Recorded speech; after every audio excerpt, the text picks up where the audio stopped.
Hey there, Greg Shear from the Saint Sinner Orchestra, and I want to tell you a little bit about the first single off of our album, Synonyms for Goodbye. The first single off the album is the song Soulmate.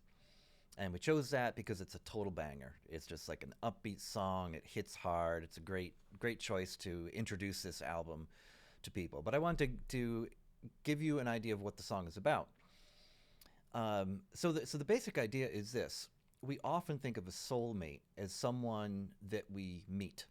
You know, across the crowded room, I knew that she would be mine forever, and all those kinds of things. And I don't want to down infatuation. That's awesome. I love infatuation and the honeymoon period and all of those kinds of things. That's great. Um, but the reality is that doesn't come to you intact as a soulmate, and you don't come to somebody else intact as a soulmate. Instead, you come together and then you become soulmates to one another.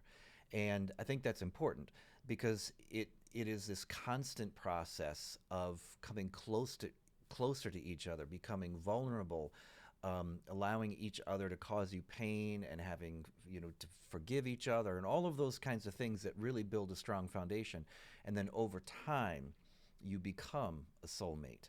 And I also want to say that I think it's important that to be soulmates, it needs to be two souls. It needs to be two complete people, and that is to say this: when you come together, you have to be two people, and some people just will always be single, and that's totally fine.